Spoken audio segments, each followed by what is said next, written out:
मैं समय हूं, मैं अनंत हूं, मैं अमर हूं।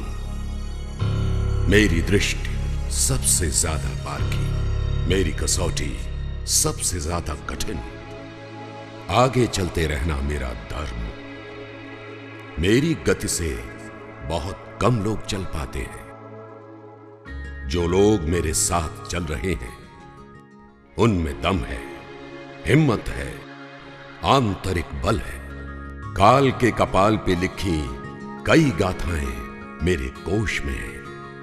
कुछ गाथाएं स्वर्ण अक्षरों में लिखी हैं, जिनमें मनसुख भाई महादेव भाई कोठारी की गाथा प्रथम है। मनसुख भाई महादेव भाई कोठारी का जन्म 25 जुलाई 1925 को गुजरात के एक छोटे गांव नरडी में हुआ। मनसुख भाई के पिता महादेव भाई कोठारी एक ईमानदार किराना व्यवसायी थे और उनकी माता मणिबेन कोठारी आदर्श गृहिणी थीं।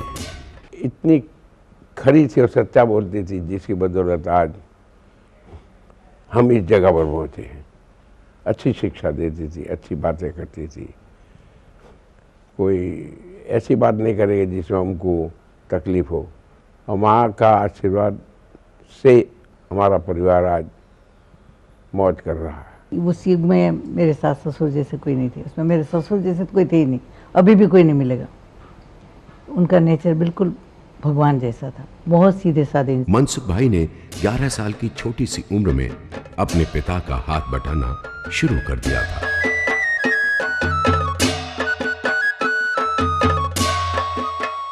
सोलह साल की छोटी उम्र में मनसुख भाई की जिंदगी ने एक करवट ली। 1942 में मनसुख भाई अपने माता पिता की इजाजत से कानपुर के लिए रवाना हुए। भारी मन से मां बाप ने अपने पुत्र को विदा किया। ट्रेन में हमको अकेले बैठा दिया कानपुर के लिए।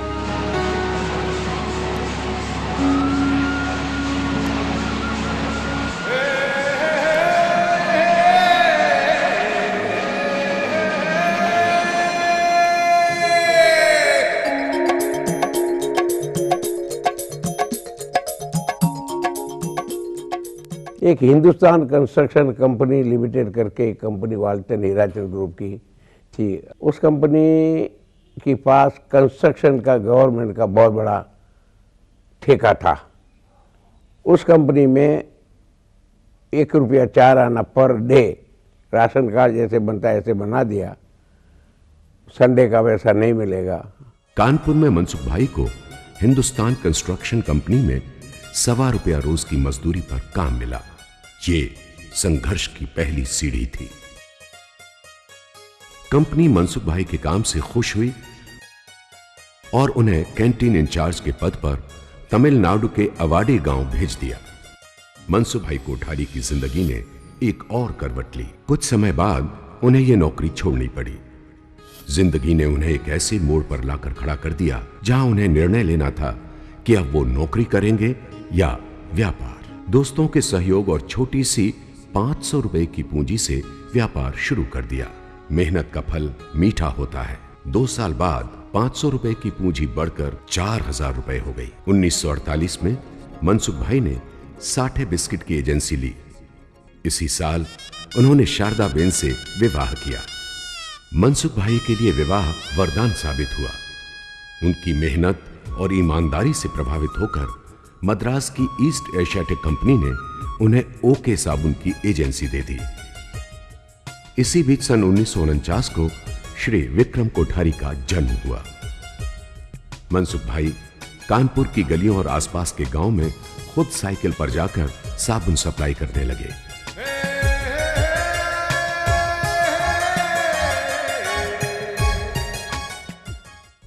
जून सन 1951 को दीपक कोठारी उनके दूसरे पुत्र का जन्म हुआ।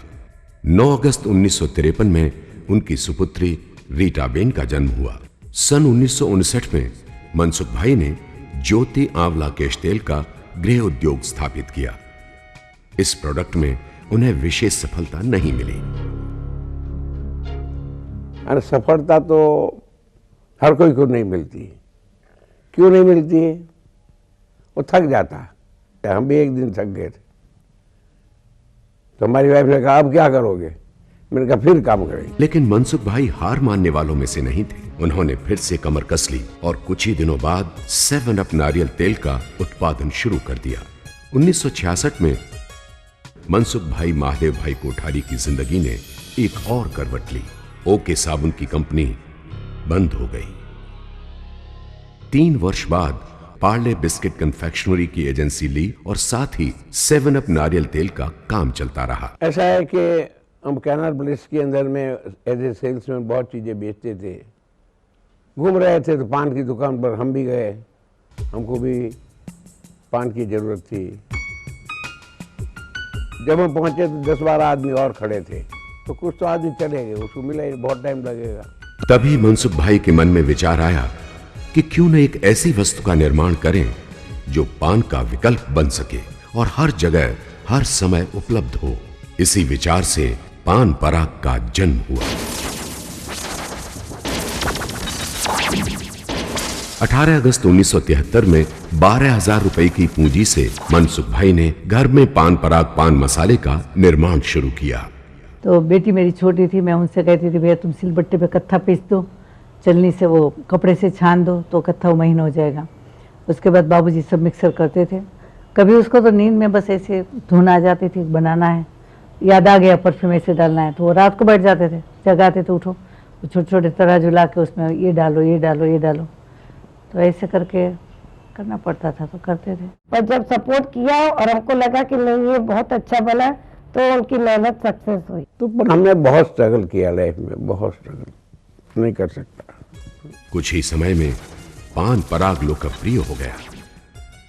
मनसुख भाई के सुपुत्र दीपक भाई ने पान पराग को और लोकप्रिय बनाने के इरादे से विदेशी मशीनों के जरिए पान पराग के 1 रुपए वाले पाउच का निर्माण किया। देखते ही देखते पान पराग की लोकप्रियता आसमान छूने लगी।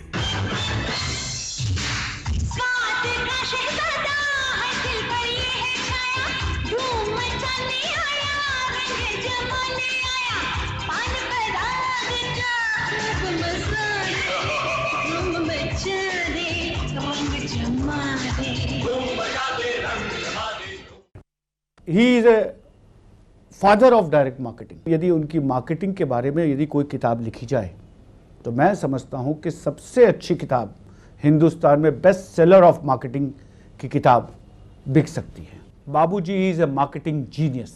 ये बहुत ही कर्मठ, मतलब बहुत कर्मठ आदमी थे, शुरू से बहुत परिश्रमी। पापा जी में एक और भी क्वालिटी है कि जो कहना होते हैं स्पष्ट कह देते हैं, सामने बोल देते हैं, कुछ कैरी नहीं करते हैं वो। If I have to vote for a title for him between a big man and a great man, I would say when a big man is a good man, he is a great man, and so is Mr. Kothari. Industry के अंदर एक ये नाम को establish कर देना कि पान मसाला मतलब पान पराग, ये देन सिर्फ जो है वो पापा की देन है।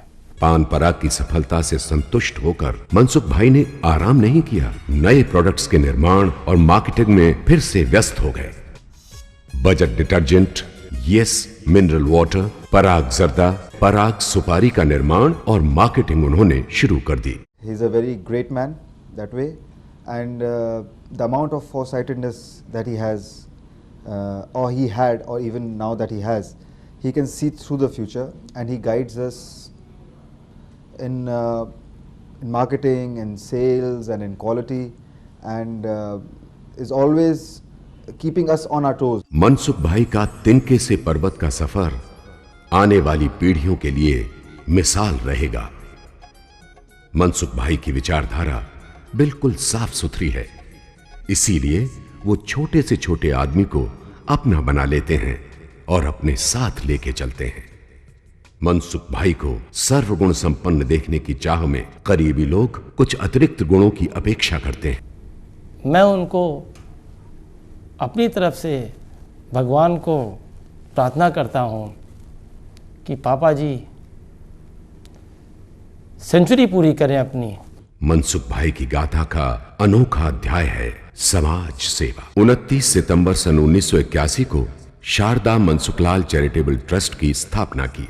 इस ट्रस्ट के माध्यम से निर्धन विद्यार्थियों को स्कॉलरशिप देने के साथ ही समाज के कमजोर और असहाय वर्ग के लोगों के इलाज के लिए आर्थिक सहायता भी दी जाती है। निर्धन कन्याओं का विवाह, विद्यालय और अस्पताल निर्माण और कई धार्मिक और सामाजिक कार्यों में भी इस ट्रस्ट द्वारा सहयोग प्रदान किया जाता है। मनसुख भाई ने कानपुर में विवाह तथा अन्य सामाजिक कार्यों के लिए श्री महादेव भाई राजपाल कोठारी गुजरात भवन का निर्माण कराया। सन 1987 में तत्कालीन भारत के राष्ट्रपति श्री ज्ञानी जैल सिंह ने मनसुख भाई को नेशनल अवार्ड से सम्मानित किया। समाज की भलाई में तारीफ के योग्य कार्य करने के लिए सन 1989 में स्वर्गीय राजीव गांधी ने मनसुख भाई को राष्ट्रीय नागरिक पुरस्कार से सुशोभित किया। मनसुख भाई की धूम आज तक समाज और उद्योग जगत में मची हुई है और उनका रंग अपनों पे ऐसा चढ़ा है कि उतरने का नाम ही नहीं लेता। साथी कहो, फ्रेंड कहो या पति पत्नी कहो, जो थे हम दोनों ही थे। बस भगवान उनको सलामत रखे। पापा मेरे बहुत अच्छे दोस्त हैं। वो मेरे दोस्त भी हैं, मेरे पापा भी हैं।